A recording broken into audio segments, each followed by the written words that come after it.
Nadine Keegan works in a warehouse she shares with several other artists.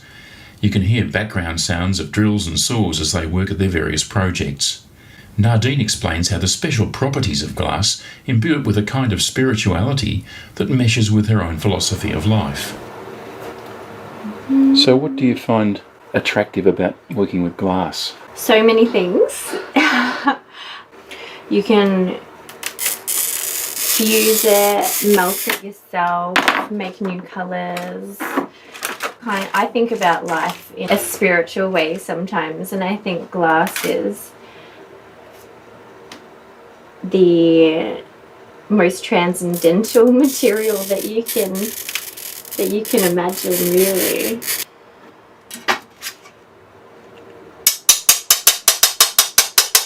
That's just breaking up the score line a little bit.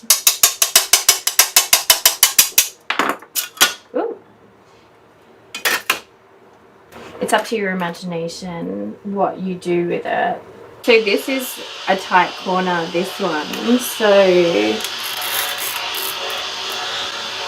I just cut back into it.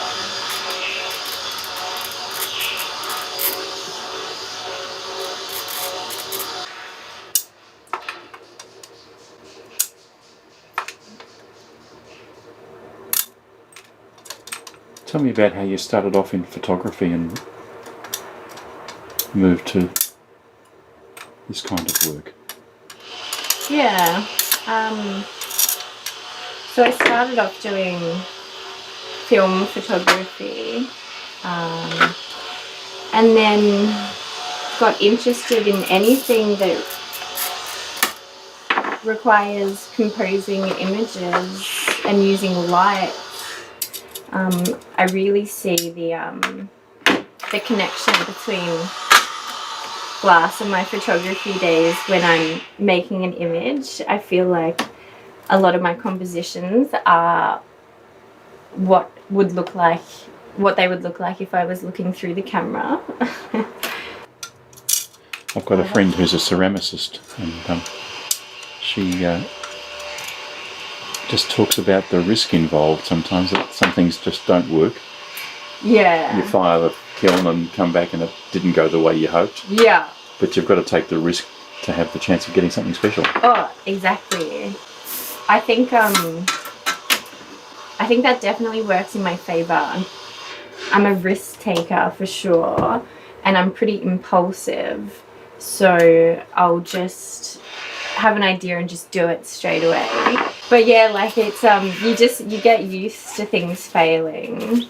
Sometimes I let things fail as well. If I realise that I've made a mistake halfway through, I'll just continue on, because sometimes those mistakes can be the thing that really makes it cool. I feel like there's so many other reasons why I like glass. Yeah, I think glass has the ability to convey emotions so well. I think that's something that that's going to be a career-long mission. But to be able to achieve the effect that stained glass windows in churches achieved, that's the transcendental experience. My aim is to, it's a pretty big aim, but my aim is to get that effect using more secular ideas. I think the fact that a lot of people don't know about stained glass in the secular world is really cool too, because it's kind of teaching people a whole new world. So tell me about the copper side of it now. This is the copper foil. It's a way of joining glass together without using big lead lines. So it means that you can get more detail and thinner lines. So yeah, you just cover the edges with the foil. And yeah, I kind of just realised immediately the detail that's capable in the copper foil means that I can do really intricate designs. And then I've just really gone gung-ho with it. Probably use it more than anybody else.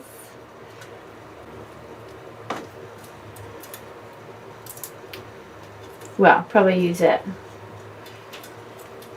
Yeah, most people use it for small little sections.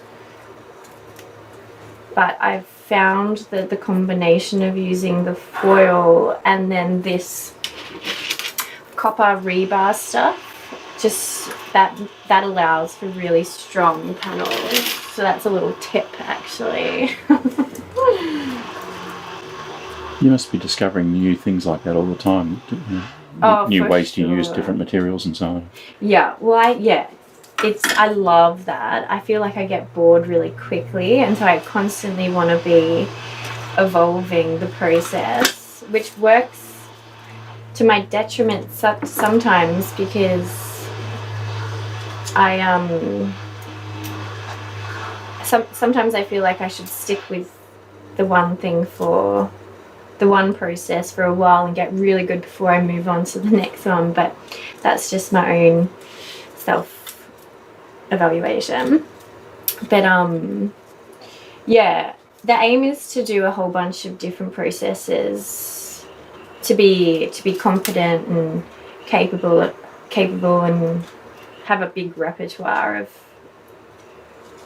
of techniques in my inventory.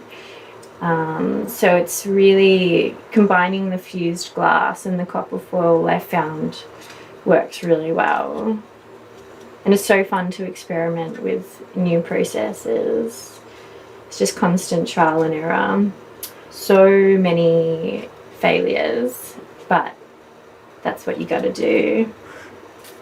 Tell me about, this may not be relevant, but is there a sort of a story element to it? Are you, coming from filmmaking, it's all about stories. Are there stories embedded in what you're working with?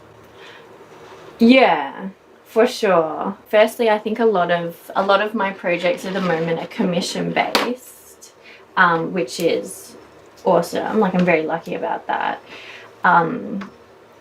And because people know that I like to do Australian flora and fauna and talk about the Australian bush and our relationship with it, I get to even the commissions allow me to discover more stuff about nature and about the Australian bush.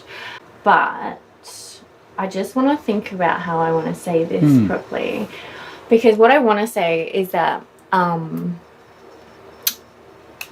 like, I'm trying to discover what my relationship is with the Australian landscape. I feel really connected to it, but I understand that I don't have like a really big family history with this land, and so through art is an amazing way to sort of discover what my relationship is with it. And I feel really lucky that that's what I get to think about on a day-to-day basis. I think it's also just a study in biology as well, because it's really interesting seeing plant structures, like drawing plant structures, thinking about how things are made up, and then seeing the connections between the human world and the plant world, and the mushroom worlds. Everything's so connected. And then I think also my practice is it's a study in slow art and craft and the benefits of those to a person. Yeah, I think doing a craft is, it's just the best. It really is. It's I think during merging the art and craft is the best combination. I mean, all artists would have some sort of craft attached to it, but I think doing craft in a really traditional way, as well as thinking about, you know, like personal ideas and more modern ideas, it's just the best combination. No, that makes great sense to me. I used to teach biology at Melbourne Uni, and zoology. I was in the zoology department, and there was an incredible. It was a really amazing place because there's so much art in what we were doing, the anatomy, and you know, frog lungs and fish gills and all sorts of wonderful things. Yeah. And they're just so beautiful. Yeah. And you'd have someone come racing out of the scanning electron microscope room and go, "Just come and look at this. This is so beautiful," you know. Yeah. And it's just these recurring patterns in nature that are right through it. Yeah. And all the Mandelbrot stuff, you know, things like that. It's the deeper you go, the more you realise it is just everywhere. Yeah. And some of those patterns are coming. I can see in the piece in the window here. It's exactly the same sort of thing. It's what's the idea behind this pattern here? How did you come across to come to that? This one is, the working title is phototropism, because when I so this is phototropism, which means a plant, or maybe other things as well, ability to, well, the way that their growth pattern is to go towards the sun. And so for the design week, Donna asked us what our vision for the future was, and so that's sort of representing my hope that we would move more towards things like solar energy and sustainable energy, but then also just our awareness of you know, how beautiful the world is. So when people believed in sun gods, they were in awe of these entities, and I think that we've lost that awe of nature, and it would be nice. I think that would solve a lot of problems if we were just constantly in awe of something. Okay, yeah, so I just had to cut out the backside because this is see-through. I didn't want to see the copper foil on the other side. Yeah, so that's like that, and then I'll just do that for all of the little spots. Wow, that's a lot of work. Yeah. It's going to take a while. So I have a lot of patience, and I really like the tedious work, thank God. I like merging the traditional sort of stuff with new techniques that I've made up, but so I've just cut out a big, from an already made sort of red piece of glass, I've just cut out these flowers, as well as these stems. Just cut that out with this, and then these corners were pretty hard, so I've like done that bit where I've like chipped away at it. This one is just going in a picture frame on a wall, so I'm not going to make a light box or have it on a windowsill, so I had to pick colours that were going to be bright enough to be seen without light behind it. And then I've placed the copper foil over the top and then stenciled out the images on the copper foil. This I started yesterday. Really? Yeah. Wow, that's so fast. I've got pretty quick at it. Yeah. I'm amazed. I've got my I've got my little bunion on my finger from a lot of cutting out and stenciling.